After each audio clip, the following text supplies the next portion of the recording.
Here we are. Here we are live, and it's our ninth talk about happiness, and we're up to the eighth ingredient, which is mindfulness. This is an awesome ingredient.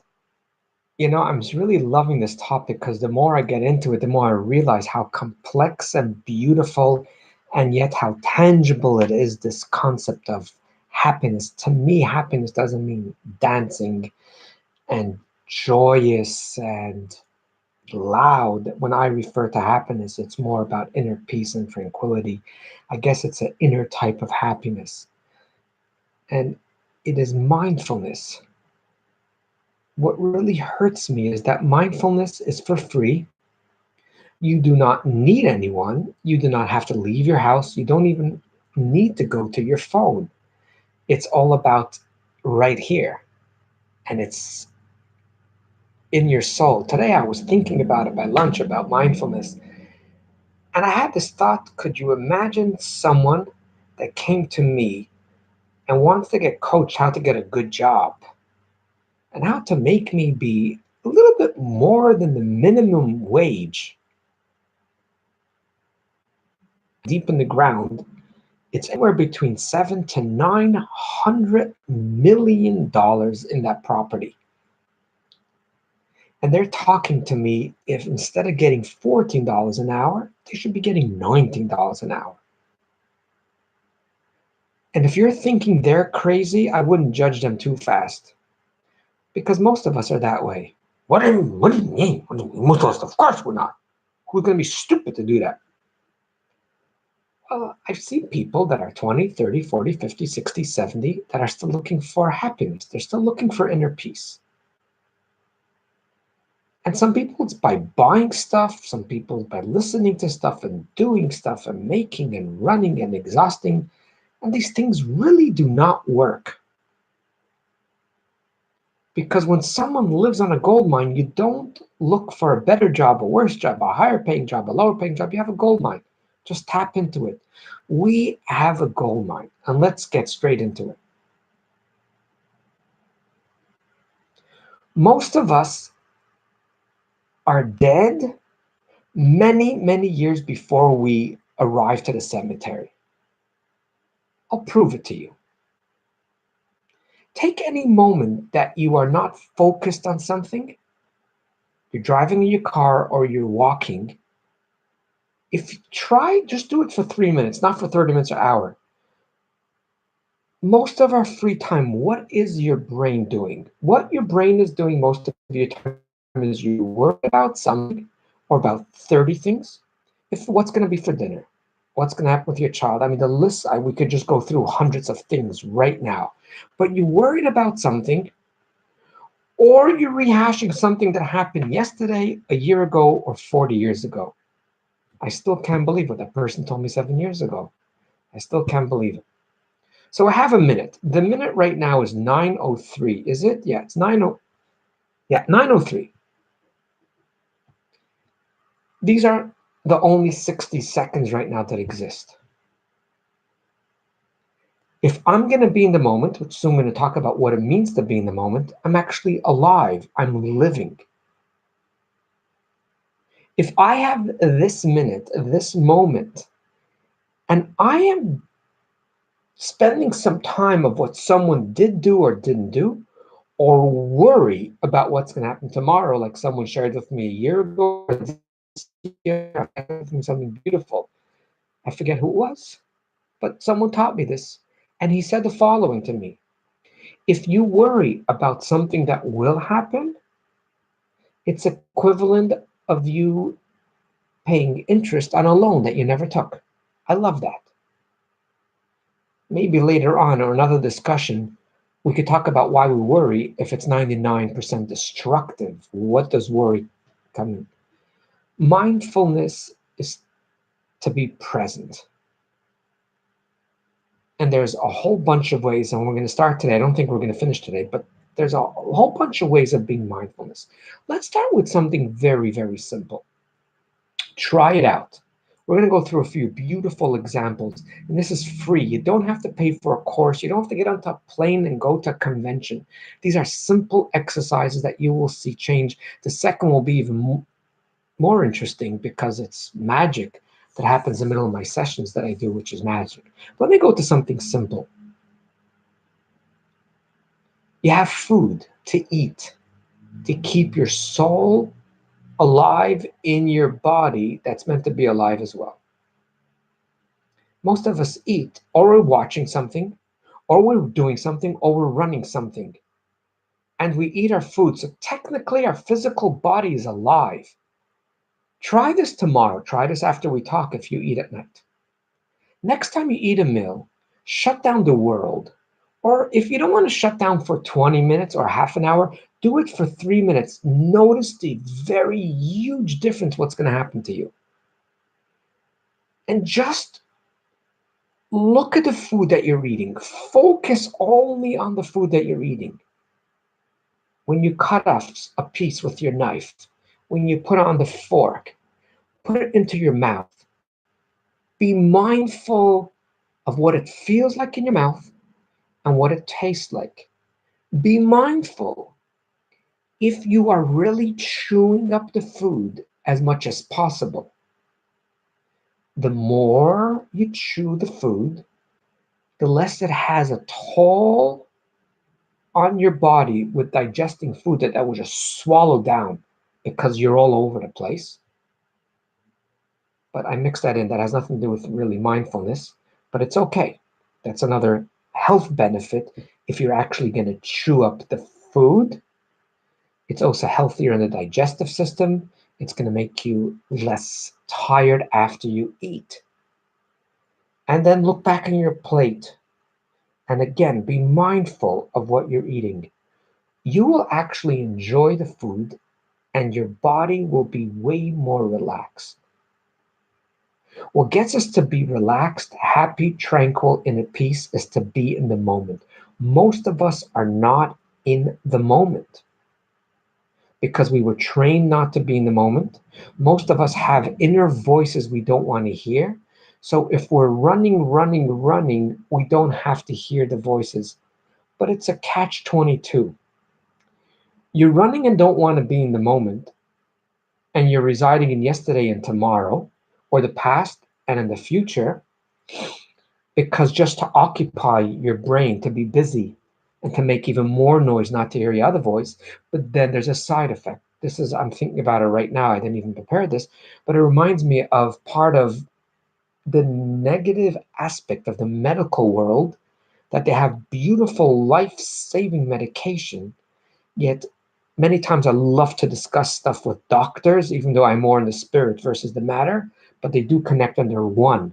So even though my flame comes from the wax, even though my enjoyment comes from the flame, but nonetheless we know the flame could only be there because of the wax. So I love to talk to doctors, but the doctors will tell you the truth, exactly what. I remember years ago, not that many actually, 10 years ago, where the doctor tells me, good for you to take an aspirin. Lovely, good doctor. One of the nicest doctors in the world. Take an aspirin. So I know people that are older, in their 60s, 70s. Yeah, good. It's a wonderful precaution for stroke when you take aspirin. But I remember looking at the doctor and saying, but if I'm just 40 or 39, and for another 60, 70 years, I got big plans. For another 60, 70 years, I mean, we know there's a side effect if you have constant for many years aspirin with ulcers and other stuff. And he looked at me because he's such a special and good doctor. And he says, hey, you're right. Every medication has a side effect, most of them. So I discussed it with someone else later on with him. And basically, from then, what I did, I take 3 times a week. So at least you prolong if there might be any side issues. But the list goes on and on and on. And as a side note, when a doctor says this will be awesome, ask the doctor what side effect, and how long does it take to kick in. Some side effects might take 20 years, some side effects might take is shorter. But that's a whole topic for itself that I love to educate myself about side effects of also various medications that will control your mood, so on and so forth. Why did I bring up this whole thing about medication? Because when you are running not to hear your voice, you're suffering not because you're connected to shame and guilt or garbage you don't want to connect to, because you're dead. Our bodies cannot be happy, intrinsically happy, really happy, if we're in the moment. If we're in the moment, all is good. You don't need that party. You don't need that alcohol. You don't need that exuberance. You don't need all of it because you got everything inside of you. One more exercise, and then we'll have to get into, if it's hard for you to do it, how to do it. The other exercise is to close your eyes, which people that have never done it can't even do it once or twice. That's how unhealthy we are, and we want to know why we're not happy, why we're not at peace, why we can't sleep at night, why we feel so overwhelmed, why we get so angry. Second exercise is close your eyes. There's only one thing that you could go into your body with your imagination. The most important place in the world for you to be is in your body. But I can't tap in to see how my food is getting digested. I can't really tap in to see how the blood is flowing through the arteries. I could go to my pulse and feel what's happening inside, which is also very important. But there's one beautiful thing we can do, is to close our eyes. And this is, you don't have to worry about if you breathe through your nose, through your mouth, or if it's deep or not deep. There's a whole bunch of different exercises, but we won't talk about all the various meditations now of how to do exercise. We're talking about something very simple, mindfulness. Excuse me. And notice your air go into your lungs, and notice your air come out. If you want to start this exercise, just do 2 breaths. Do it for a week or two, then add a third one, then add a fourth one. It's going to become one of your greatest and deepest desires, more than you can imagine, because you are connected with self. The human body wants to be connected to self and present, because that is life.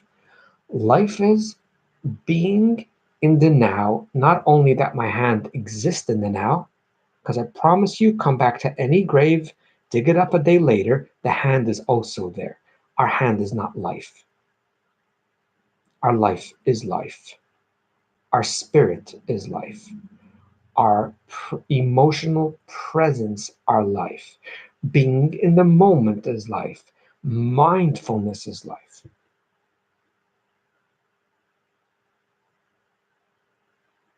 Let me go to my trick, and if we have time, we'll go to the next. There's so many times that people call me up, and because they were never present or they don't know how to be present, there's panicky moments where our emotions takes over our body, and our logic cannot do its job because emotions took over. When emotions take over, emotions are so important, but when it takes over, it gets extremely overwhelming. And many times I feel like the session will be a waste of time and money for everyone. Lately, I'm learning how to do it myself. I actually stop people in the middle of the session. I say, "We're stopping." And they go, "What? What's going on?" And I say to them, "Do me a favor, close your eyes, and do me a favor, just notice the air go into your lungs just 3 times. I would rather do it 10 times because it's going to be more effective, but most people cannot do it 10 times. I'm happy if I could get 3." And I even tell them that you will get disturbed. You're going to have a tough time doing it because you're going to think right away about something else, which is death. It's emotional death. If you cannot focus on the air going to your lungs, that's death. Your body's alive. I've seen robots alive too. Self-driven cars by Google and by Uber. That's not what life is. Once they actually focus on the breathing just 3 times, it can take 1 minute, but usually takes a few minutes because they have to redo it. You have to have 3 times where you're actually going to focus on the air go into your lungs and how the air exhales, and that's the greatest medicine in the world. What always happens is that the person sounds like a different person, like as if they had a 3 hour nap.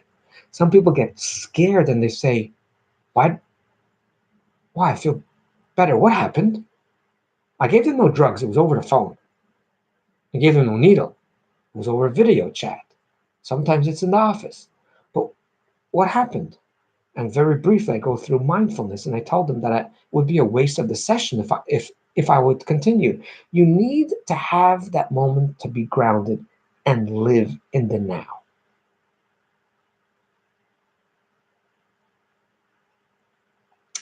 Once you start doing it on a daily basis, life is good. You have the anchor. You don't need to go to something else. You have everything inside of you. And I think I want to conclude in the last 5 minutes of something very deep, an interesting concept about this breathing mechanism. There are two sets of eyes that humans have. One is that we all know about, it's the physical eyes. There's another set of eyes that almost no one knows about. Those eyes are the most important set of eyes. They're not the flesh, which is right between the nose, above the nose, right over here that I'm pointing to. I call them the eyes of imagination. The eyes, those eyes, which we'll talk about next time, I have people sitting in front of me that are officially on depression, on pills, on medications, on anxiety. Within 25 to 30 minutes, they have eliminated 30, 20, 25% of that anxiety through that power. What your eyes are made for, we abuse them. Our eyes are made for to know where to put the food in. Our eyes are made for that we shouldn't bump into the wall. But what we do with our eyes, we're so abusive with our eyes because we look at people's houses, which again, you're dead right now, like we spoke about before, because you're not present. We fantasize about people's marriages, about people's relationships, about people's bank accounts, about people's cars. So we abuse that, and that makes us nuts. That makes us crazy.